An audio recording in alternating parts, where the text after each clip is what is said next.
People who eat too much get fat.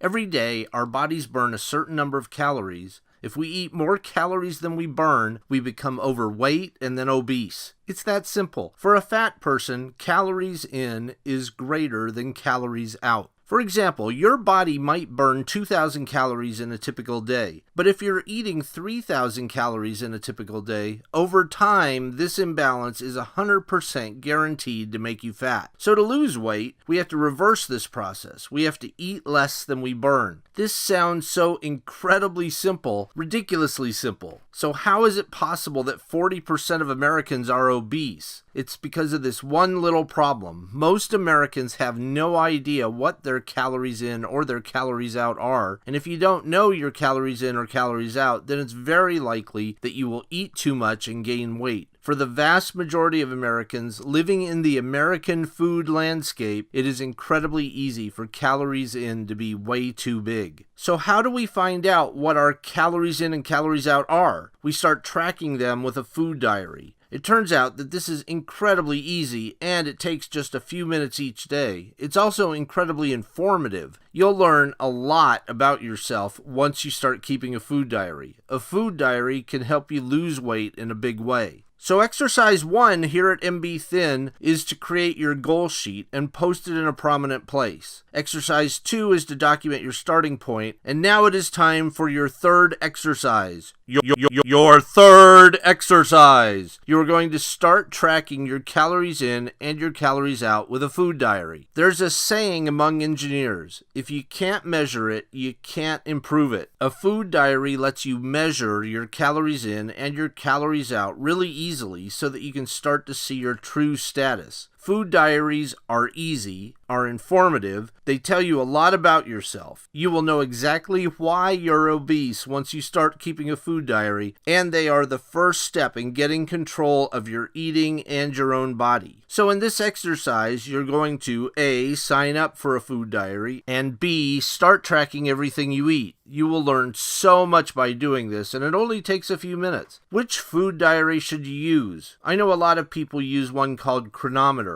A lot of people use one called MyFitnessPal, and there are hundreds of others. Just type top 10 food diaries into a search engine and you'll see what I mean. You can either use a food diary app on your phone or you can use a website. What happens next is conceptually simple, but if you've never done it before, it takes a couple days to get used to the rhythm. If you eat a cheeseburger, fries, and a drink at a fast food restaurant, you just type them in 30 seconds and you're done. But what if you cook something at home yourself? Then you need to measure what you eat. To do this, you need a measuring cup and a kitchen scale. After a week or two of doing this, you'll get to where you can eyeball a lot of things, but it's especially helpful to measure everything in the beginning. For example, let's say you're eating breakfast cereal for breakfast. The box has a recommended serving size. How much are you actually eating, though, when you pour the cereal into your bowl in your kitchen? A food scale or a measuring cup will let you know how much you're really eating, and it's often surprising. One of my funniest experiences with using a food diary was when we went on a cruise. If you've ever been on a cruise, you know that there's food everywhere in unlimited quantities, and it's free. It's crazy how much food there is and how good it is. In a situation like this, we have to understand that we're going to get an approximation with our food diaries. I'm not measuring things precisely with a kitchen scale, and I don't even know the exact ingredients, but I've kept a food diary for a while, so my approximations are pretty close. Here's what I recorded for our first day on the cruise.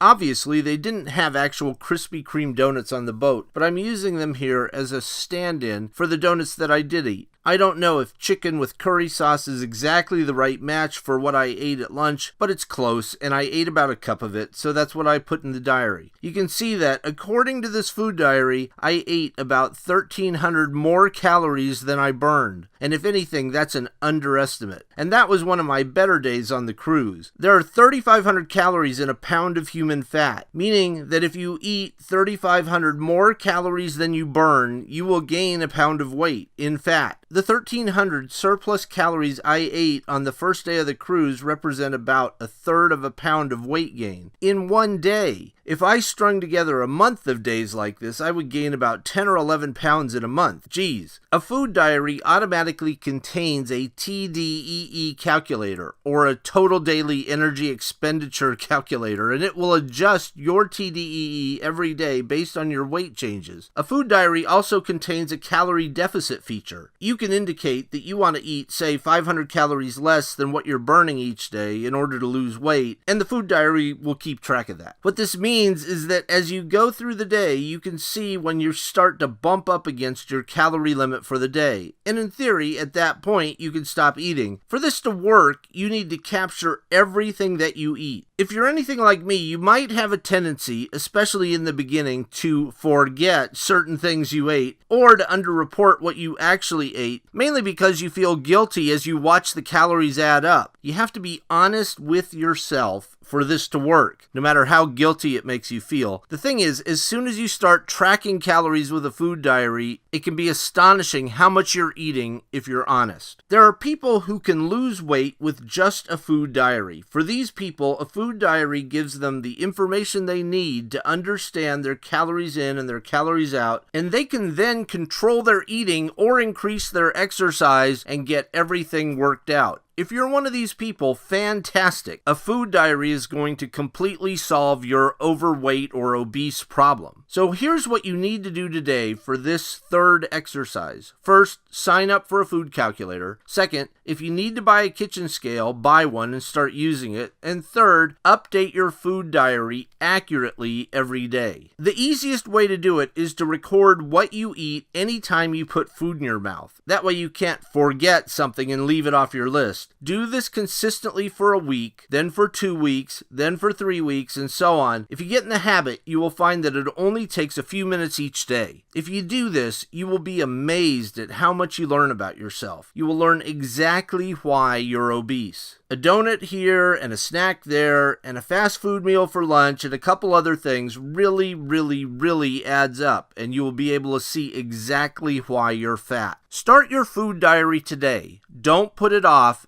and do it every day. If you do it consistently, it'll really pay off. Please be sure to like and subscribe this channel and tell your friends about what we're doing here. Thanks for watching today.